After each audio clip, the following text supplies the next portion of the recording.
Les commandements divins sont-ils immuables?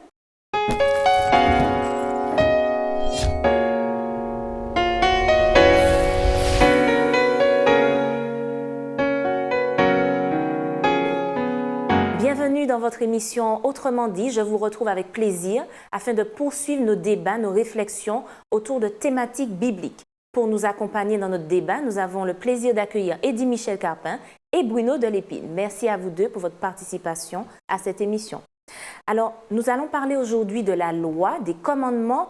La loi était toujours, selon vous, en vigueur et est-elle réellement nécessaire? Alors, la loi de Dieu existe parce que dès le livre de la Genèse, il y a des lois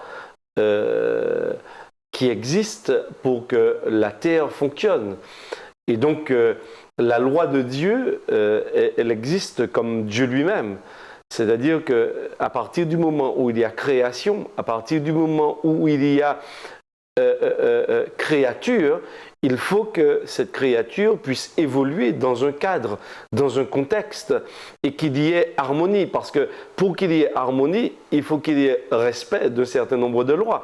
Donc oui, la loi, d'une façon générale, avec vraiment en majuscule, la loi, elle existe. Maintenant, Dieu va décliner ces lois dans plusieurs domaines. Il y aura des lois, bien sûr, physiques, dans la nature, etc. Il y a des lois chimiques, il y a des lois également existentielles dans les rapports des êtres humains. Et dans la Bible, on en trouve pléthore de lois. Maintenant, il y a aussi des lois qui vont nous permettre de mieux cerner et comprendre le projet de Dieu pour chacun de nous. Et souvent, nous nous référons et nous appelons ces lois morales, par exemple, qui nous permettent justement de savoir quelle est la volonté de Dieu, comment il souhaite que nous fonctionnons dans notre rapport à lui et dans notre rapport aux autres. Et c'est ce que souvent nous résumons dans les 10 paroles que l'on trouve dans Exode chapitre 20. Il y a aussi des lois cérémonielles. Lors de la précédente émission, nous avons un peu fait référence à tout ce rituel dans le sanctuaire. Il y a toutes les lois également que Dieu avait données au peuple d'Israël pour des lois sociales, hein, lorsqu'ils vivaient en tant que peuple, etc. Et il y avait des lois rattachées également au culte, au sanctuaire. Donc dans la Bible, il y a bon nombre de lois. En tous les cas, quelles qu'elles soient, ces lois, elles nous donnent quand même des idées sur ce que Dieu voudrait que nous pratiquions dans notre vie quotidienne, dans nos rapports les uns avec les autres et dans notre rapport à lui. Alors, puisque Christ, on l'a vu dans l'étude précédente, s'est incarné, est venu nous montrer l'exemple, est-ce qu'on a réellement besoin de loi? Et est-ce que la loi a encore tout son sens, puisqu'il y a quand même des choses qui ne sont plus. On parlait dans l'étude précédente des sacrifices. Est-ce que vous pensez qu'à l'image des sacrifices, il y a des choses qui n'ont plus lieu d'être du fait de l'incarnation du Christ, du fait de sa mort également? La loi est importante, primordiale. Nous vivons dans un monde où, justement, les gouvernements ne cessent de vouloir ériger, édicter, faire de nouvelles lois pour réguler les marchés, pour réguler ceci, pour réguler cela. Nous voyons que les lois sont importantes. À bien plus forte raison que Dieu, qui guide, qui dirige l'univers, a établi aussi des lois. Et penser que les lois érigées par Dieu, qui ont été faites par donc une personne parfaite, puisse un jour disparaître, ce serait vraiment à contresens de ce que même nous vivons sur Terre, puisque nous appelons tous les jours à l'injustice, injustice par rapport à des lois, en fait. Et nous voyons que, en fait, souvent, nous entendons que, oui, quand Jésus-Christ est venu, nous sommes sous la grâce, qu'il n'y aurait plus de loi. Mais en réalité... Certains prétendent en effet que la loi a été abolie. Alors, que dire de ça? Mais en réalité, avant même d'entrer dans la Bible, nous allons comprendre une chose. Pour qu'il y ait grâce, il faut qu'il y ait quelque chose avant. Pour que nous soyons graciés, c'est qu'il y a eu un jugement, qu'il y a eu une sentence par rapport à une loi. Donc, s'il n'y a plus de loi, la grâce n'a plus aucune raison d'être. S'il n'y a pas de loi, la grâce n'a plus aucune raison d'être. Oui, mais est-ce que ça veut dire que la grâce de Dieu est conditionnée à l'observation de la loi? Alors non. l'amour de Dieu, et c'est ce que je disais précédemment, c'est-à-dire que la loi, d'une façon générale, globale, elle fait partie de l'univers de Dieu. On ne peut pas fonctionner sans loi, sinon c'est l'anarchie. S'il n'y a pas de loi, Bruno le disait, il n'y a pas non plus de péché. Oui, mais la loi est gravée dans nos cœurs, la loi est dans nos esprits. Alors, bien sûr, au départ, lorsque l'homme a été créé, oui, la loi dans l'homme sortant des mains du Créateur reflétait Dieu. D'accord? Avec, bien sûr, cette capacité de choix, ils l'ont malheureusement, ils se sont positionnés autrement et se sont déviés et ont dévié de l'objectif de Dieu. Mais comment ils ont dévié de l'objectif de Dieu? Comment on peut savoir qu'ils ont dévié? C'est parce que quelque part, il y avait des lois. Et donc oui, donc la loi existe et elle a sa raison d'être. Donc on a besoin de la loi pour discerner le bien du mal, c'est ce que tu dis. On a besoin de la loi pour discerner le bien du mal, pour savoir quelle est la volonté de Dieu. Sinon, comment peut-on savoir si on est dans l'adoration du vrai Dieu, s'il n'y a pas d'éléments, s'il n'y a pas de loi qui nous permettent de savoir? Par exemple, dans Exode chapitre 20, il est question de tu aimeras le Seigneur ton Dieu de tout ton cœur. Tu ne te prosterneras pas devant d'images taillées. Ce sont des orientations, ce sont des codes qui nous permettent de savoir, ben tiens, si je commence à adorer ma voiture, si je commence à adorer ma maison, adorer mon fils, mon enfant, mon épouse ou mon mari, en quelque part, je suis hors cadre. Donc je ne peux pas dire, en lisant ce texte, continuer dans ce sens et dire, ben, ok, je continue à adorer Dieu, alors que Dieu lui-même me dit ce qui convient et ce qu'il conçoit dans le cadre de l'adoration. Donc la loi demeure. Maintenant, il y a peut-être des parties dans la loi qui me gênent. Il y a des parties que je ne comprends pas, dont je ne vois pas l'utilité.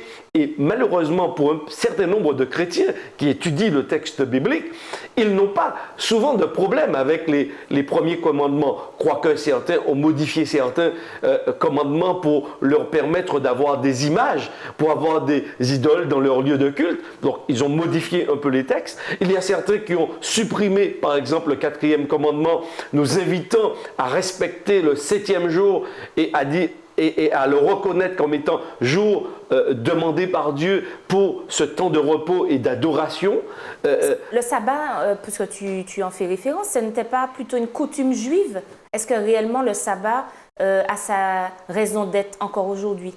C'est vrai que souvent, l'argument qui est porté, c'est que le sabbat, c'était pour les Juifs.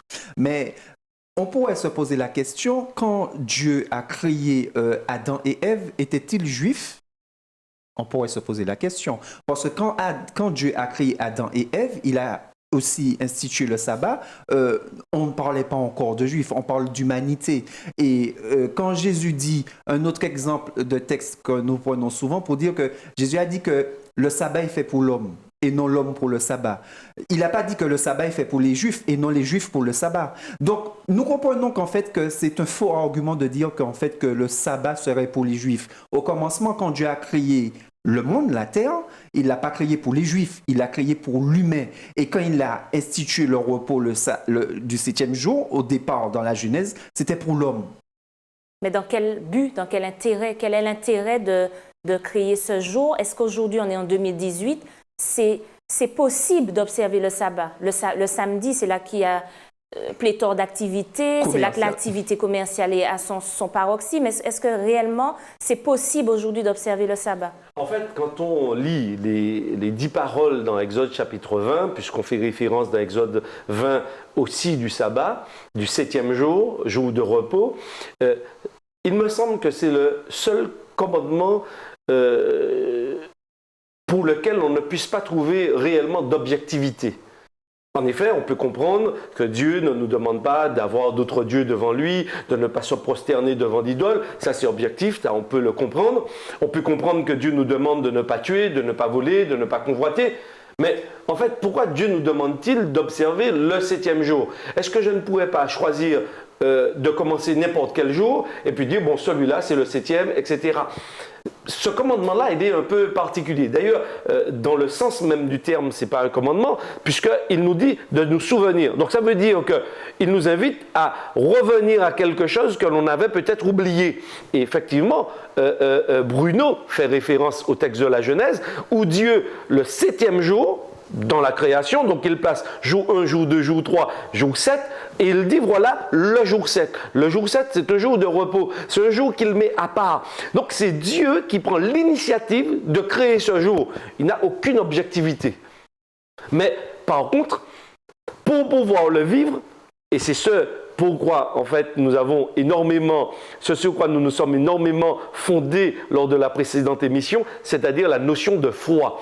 C'est justement une parole dans ce cadre de la loi qui nous invite véritablement à faire confiance à Dieu, à nous dire ok, il n'y a peut-être aucune objectivité dedans, mais parce que Dieu l'a dit, alors je le respecte, je le crois. Jusqu'à preuve du contraire, nous avons, même en Europe et en Occident, on a toujours compté les jours, c'est-à-dire du dimanche 1er, d'ailleurs même dans l'appellation latine de nos noms, des noms des jours, etc., on retrouve jour 1er, jour 2, jour 3, etc.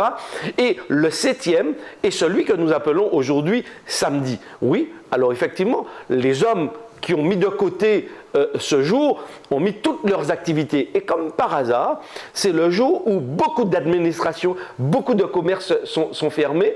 Et ce qui permet aux hommes, justement sur certains aspects commerciaux, eh bien, d'avoir beaucoup plus de liberté pour entrer dans ces commerces. Et aujourd'hui, eh bien, cela devient extrêmement difficile de respecter le 7e.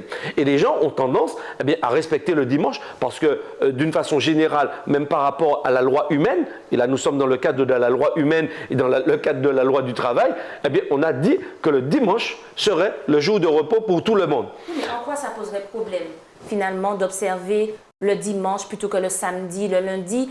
Dieu est éternel, Dieu est tout. Et Dieu comprend, très certainement. Et Dieu attend une adoration quotidienne. Oui, alors pourquoi faire un focus, j'ai envie de dire, sur un jour particulier? Parce que nous, quand nous parlons de Dieu, nous parlons à ce qui touche à l'adoration. Et si nous parlons de Dieu, nous parlons d'adoration. Donc nous comprenons qu'en fait, que par rapport à la Bible, à la lumière de la Bible, que l'enjeu, que la décision finale justement du conflit dans lequel on vit, c'est ça, sur une question d'adoration. D'ailleurs, quand nous regardons dans la Bible, que nous lisons, nous voyons entre Abel et Caïn, c'était une question d'adoration. Quand nous regardons dans l'Apocalypse, nous voyons que dans la fin des temps, que ce sera aussi une question d'adoration dans Apocalypse 14. Nous voyons dans Apocalypse 14 à la fin que la destinée va se jouer sur une question d'adoration. Je peux adorer un autre jour que le samedi. Je n'ai pas la réponse à ma question. Et c'est exactement ce que Caïn s'est dit d'Abel. Il s'est dit que je peux adorer Dieu comme je le veux. C'est exactement ce que Caïn a dit. Et c'est exactement ce que beaucoup de gens font aujourd'hui. Je peux adorer Dieu comme je le veux. Mais maintenant, la question qu'il faut se poser, c'est est-ce qu'on adore Dieu comme on veut ou bien est-ce qu'on adore Dieu comme il le veut? C'est la question qu'il faut répondre. Alors, est-ce que je passe à côté de quelque chose si j'adore Dieu un autre jour que ce jour-là dont vous parlez, le 7e jour? Oui, parce que l'apôtre Jacques nous dit que s'il y a un commandement que nous ne respectons pas, en fait, nous rendons caducs tous les autres. C'est-à-dire que je peux, et Bruno l'a placé dans le cadre de l'adoration, il a raison, parce qu'effectivement, que nous ne puissions pas avoir d'image taillée, que nous ne puissions pas avoir d'autres dieux que Dieu, que nous puissions l'honorer, cela va de pair avec sa parole, c'est-à-dire ce qu'il réclame, ce qu'il demande, pas ce que je veux. Et donc cette demande de Dieu, cette invitation à respecter intelligemment, comme il l'entend, le 7e jour. Parce que la Bible, et par exemple dans le Nouveau Testament, nous savons, le Nouveau Testament insiste dessus, que Jésus est ressuscité le premier jour de la semaine. Et aujourd'hui, même encore dans certaines églises, on célèbre le dimanche, premier jour de la semaine, parce que c'est le jour de la résurrection. C'est très intéressant parce qu'à partir de cela, on peut aussi trouver le 7e. Donc on ne va pas se tromper pour le mettre le mercredi ou le jeudi ou le mardi. Non, c'est tout à fait possible de le retrouver, historiquement parlant, parce qu'il y a justement des fondements dans certaines religions qui nous permettent de l'identifier, parce qu'ils célèbrent le dimanche comme étant premier jour de la semaine, jour de la résurrection. Tu dis que certes, on a des éléments probants pour dire que le sabbat est le 7e jour. Oui, tout à fait. Là-dessus, peut-être qu'on oui. n'a pas trop d'interrogations. La question, c'est pourquoi je ne peux pas adorer Dieu un autre jour? Est-ce que Dieu attache tant d'importance que ça à un jour en particulier? Qui a dit que tu ne peux pas adorer Dieu un autre jour? Tu peux adorer Dieu tous les jours. Mais Dieu... Alors, qu'est-ce qu'il y a de particulier dans ce jour-là? Okay. Qu'est-ce qu'on fait? C'est justement... Qu'est-ce qui est prescrit ce jour-là en particulier? C'est parce que c'est la parole de Dieu. C'est-à-dire que c'est Dieu qui le demande. Si Dieu le demande, et je reviens au fondement, c'est-à-dire la foi, est-ce que nous allons faire confiance à Dieu et le prendre au mot, ou est-ce qu'au contraire, nous allons aménager selon nos convenances, selon ce qui eh bien, nous plaît, ce qui, parce qu'effectivement, ce serait fermer nos commerces, ce serait perdre des activités commerciales, etc. Si je réfléchis de la sorte, pour moi, je sors du cadre de l'adoration et de la foi en Dieu.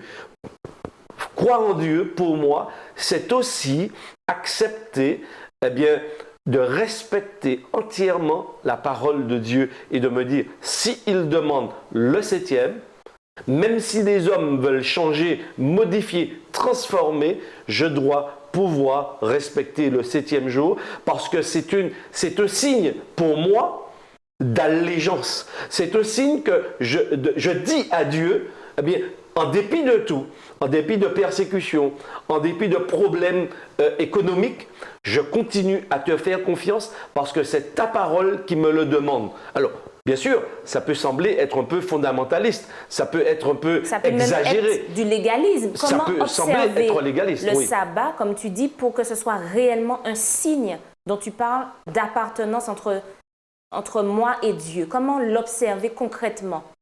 En fait, avant de répondre à cette question, j'aimerais revenir sur ce qu'on a dit. Effectivement, tout à l'heure là, Eddie disait que objectivement, il n'y a aucune raison de nous-mêmes de se dire qu'on va observer le sabbat.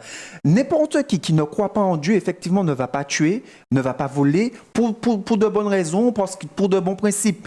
Mais le fait de garder le sabbat, ça montre qu'on adore Dieu, en fait. Et c'est pour ça que Dieu l'a placé dans les commandements, en fait. Oui, mais en même temps, il dit « souviens-toi ». Est-ce que le souvenir est lié à une pratique réelle? C'est ce que je veux dire. Est-ce que de se souvenir que Dieu est créateur m'amène forcément à arrêter tout? Vous voyez ma question? C'est très important. Pourquoi, Cindy? Parce qu'aujourd'hui, il y a beaucoup de gens qui sont perdus parce qu'ils ne savent pas d'où ils viennent et ils ne savent pas où ils vont.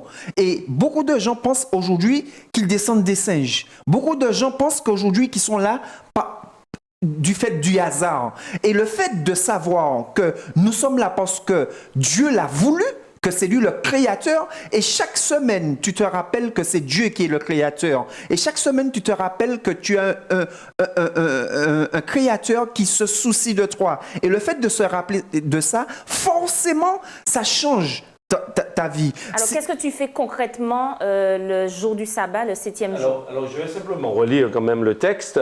Je le prendrai cette fois-ci, non pas dans Exode 20, mais je le prendrai dans Deutéronome chapitre 5 à partir du verset 12. Observe le sabbat pour en faire un jour sacré, un jour mis à part, comme le Seigneur ton Dieu te l'a ordonné. Pendant 6 jours, tu travailleras et tu feras tout ton ouvrage.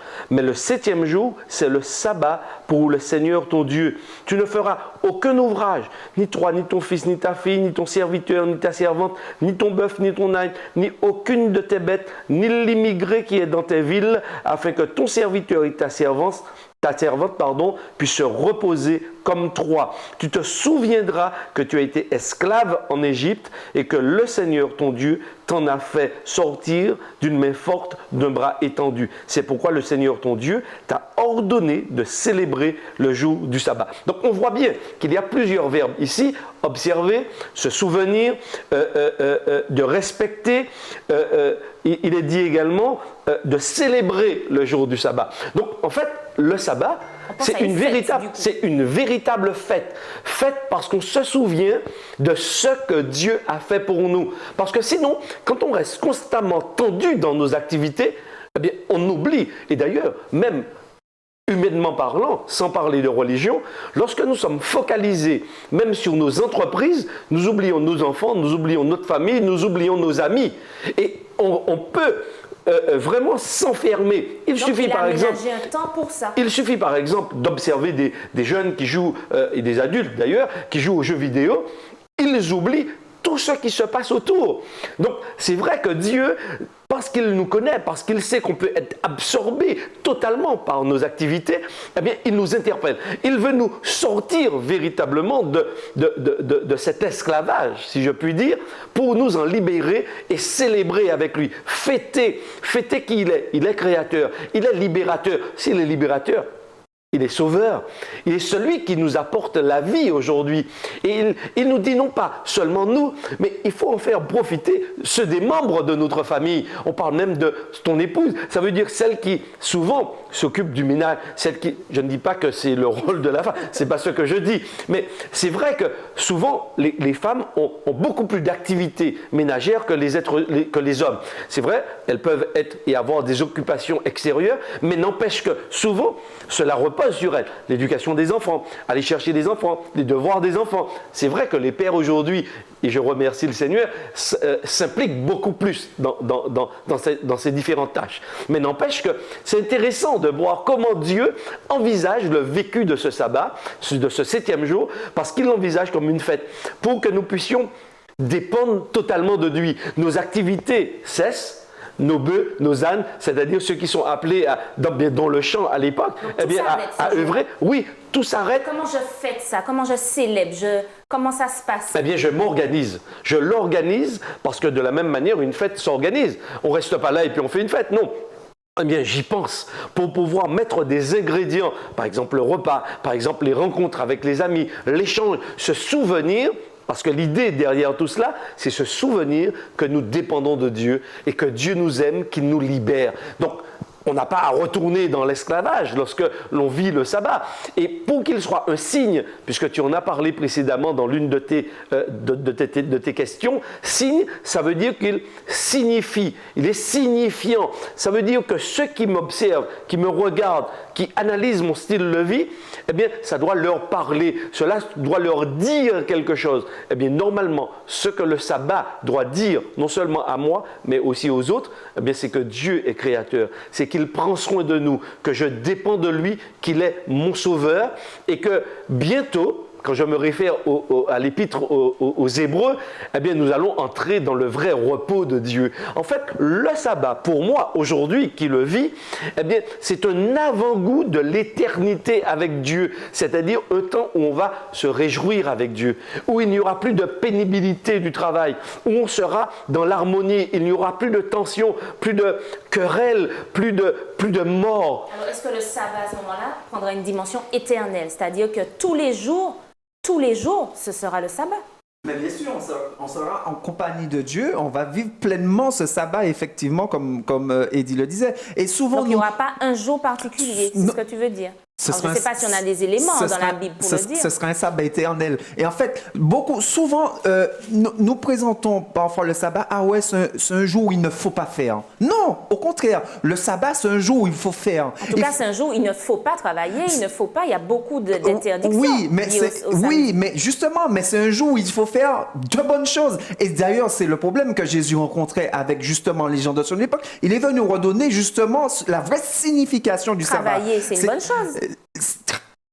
Jésus travaillait le sabbat, mais il faisait quoi? Il travaillait au bien des autres. Et le sabbat, justement, ce n'est pas le jour où il faut arrêter tout. Non, le sabbat, c'est un jour où il faut faire du bien aux autres. Et ça, nous ne l'avons pas assez cultivé. Le sabbat, c'est un jour pour aller vers l'autre, pour passer du temps avec l'autre, pour faire du bien à l'autre. Mais je fais un ouvrage. Il me semble que vous disiez ne fait aucun ouvrage. Alors, c'est quoi un ouvrage?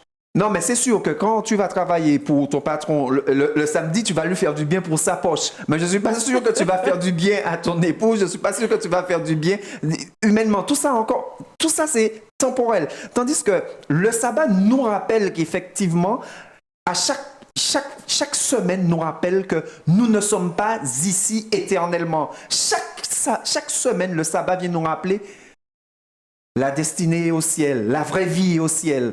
Comme le chant le dit, c'est dans le ciel que le bonheur est éternel. Le sabbat vient nous le rappeler chaque moment. Et souvent, nous disons que le sabbat, il ne faut rien faire. Non, c'est faux. Le sabbat, il faut faire ce qui est bien. Il faut donner de la joie et redonner l'espérance aux autres. Et c'est ce que Jésus faisait le sabbat. Donc, il visiter les malades, qu'est-ce que vous faites en tout cas? Michel, qu'est-ce que tu fais, Bruno, le samedi? Alors, juste avant de répondre à la question, parce qu'il me semble que c'est aussi, puisqu'on parlait de signifiant, quelque chose.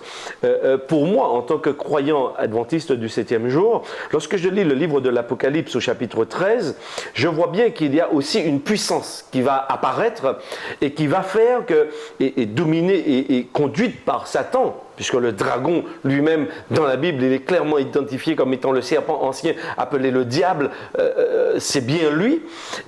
Qu'est-ce qu'il nous a dit? Il fera de grands signes, de grands prodiges, afin de séduire les habitants de la terre. Et il lui fit donner au verset 15, donc chapitre 13, verset 15, d'animer l'image de la bête pour que l'image de la bête parle et fasse tuer tous ceux qui ne se prosterneraient pas devant l'image de la bête. Elle fait qu'on puisse imposer à tous, petits et grands, riches et pauvres, hommes libres et esclaves, une marque sur la main droite ou sur le front, et que personne ne puisse acheter ni vendre sans avoir la marque, le nom de la bête ou le chiffre de son nom.